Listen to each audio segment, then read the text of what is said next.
Hello everyone and welcome to my channel, Angel Gabriele.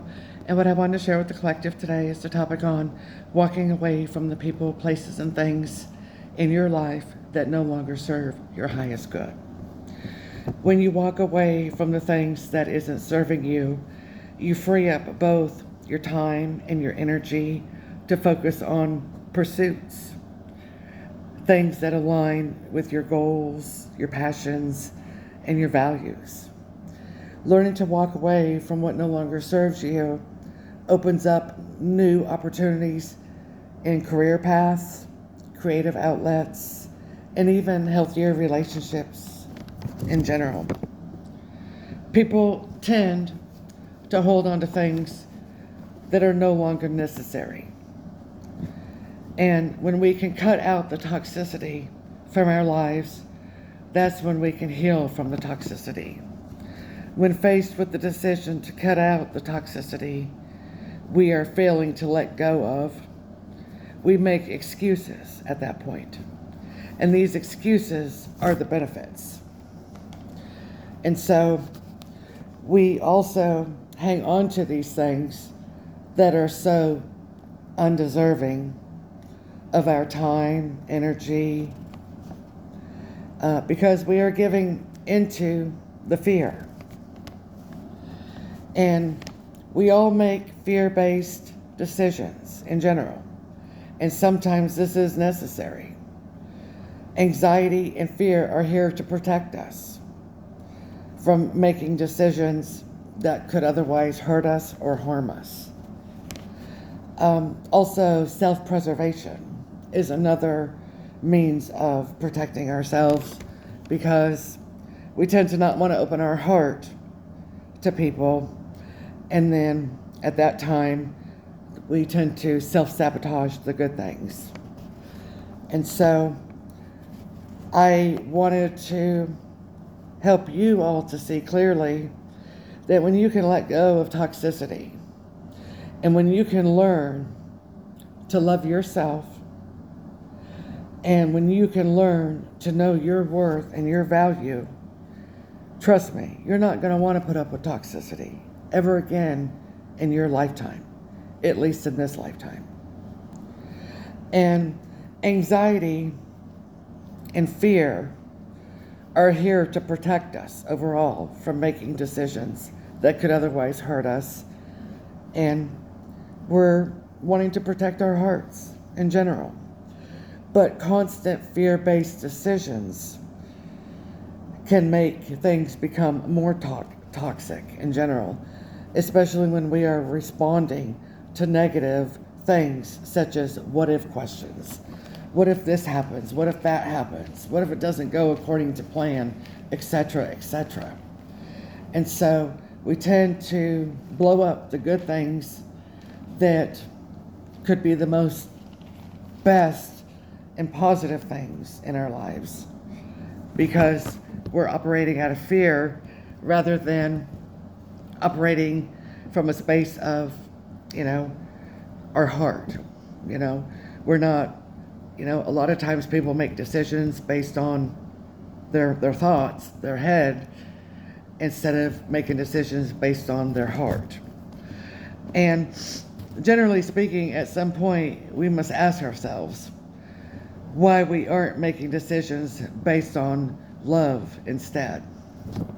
And at some point, we also must ask ourselves if the negative outweighs the benefits. We become way too attached to what is familiar and comfortable. That's a given. But what is familiar and comfortable may not always be the best. And what is familiar and comfortable is not always conducive for our self-growth.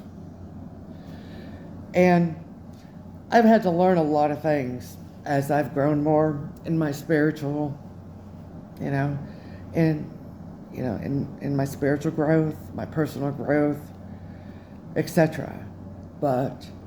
And I've gone through more spiritual awakenings than I can even count. And that's not abnormal.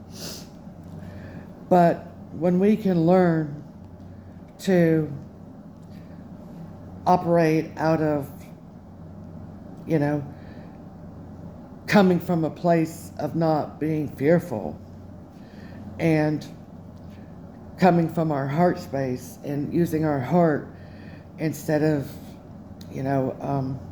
making, decisions based on fear, then we open up the doorways for other things to unfold in our lives. And the reason I'm bringing this up is because I felt the need to, for one. And secondly, I wanted to share some more about my shadow work healing that I'm offering. And I feel very strongly that there's about 60% of the people who are subscribed to my channel who could benefit from my shadow work healing. I'm not trying to call anybody out, but until you are willing to accept the fact that, hey, I could use some healing, I could use, I could use some help,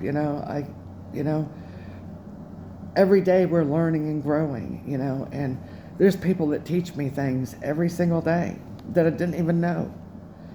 But I assure you of one thing, with my shadow work healing, you will be able to come out of that fear and let down those walls of self-preservation and, and also projecting onto others. And you will be able to have a healthier mindset.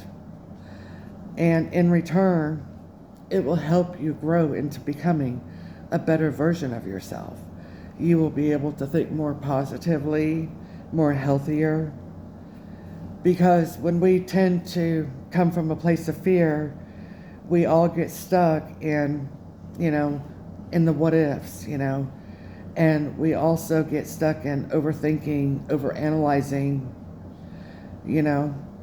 instead of just saying, hey, I'm going to take a leap of faith, what do I have to lose? Well, if you go by your intuition and your inner knowing and use your discernment, then you can have that as a tool to help you make more better and sound choices and decisions. Even though I've been hurt repeatedly by men in general and also women,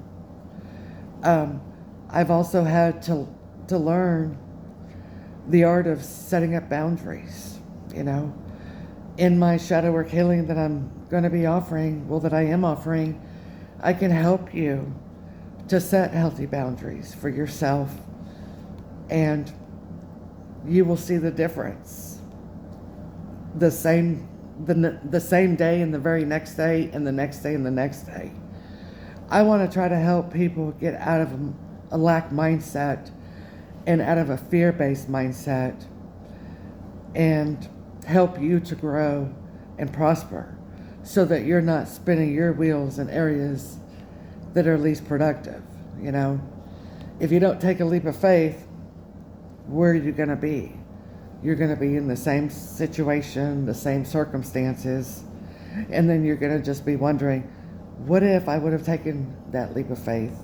What if I would have taken so-and-so's suggestion, with somebody that you trust, whether that be a pastor, your family members, because what I've learned in this journey of having walked away from the people, places, and things in my life that no longer serve my highest good is I've done it for a reason, because I can feel energy, and I knew these people didn't have my best interest at heart. I knew it. And so I cut them off because I have a very strong cutoff game. I'm not afraid to cut anybody off because I know my worth and my value. And I want to help my subscribers get to that point in their lives and have that sense of inner knowing and security in being confident in yourselves so that you can also come from that same mindset that I'm in. And I just, when I decided to start my shadow work healing, I knew that I wanted to do it because of the things that I've been through. So I'm a living, breathing, walking testimony of having performed the shadow work healing on myself and how transformative it has become. Now, things don't happen overnight. I understand that. But in my shadow work healing, I will be offering it on a one-on-one basis over the phone. And I will take appointments to those that are serious about this journey via my email. And I will put this information again in the description box, linked below this video. But in my shadow work healing, I will be using my spiritual gifts. I will be going off the spiritual downloads that I receive from Spirit, and I will basically be dissecting you, but in a good way, because part of my journey and why I started this YouTube channel is I've seen how much growing and how much changes I have made for myself, and I want to help people get to that place too, because I hate to see anybody be stuck, especially those of you that are serious about wanting to make the necessary changes and wanting to put in the effort and time in yourself. And so I hope this little message resonated with you. And if you haven't already subscribed to my channel and you feel led to, and you like my energy, I encourage you to subscribe to my channel and also hit the notification bell so that you can be notified on another message that I will be delivering. And just in case one message doesn't resonate and another one does, at least you'll be notified if you do hit the notification bell for my future messages. I hope you all are doing well wherever you are in the world, and God bless all of you.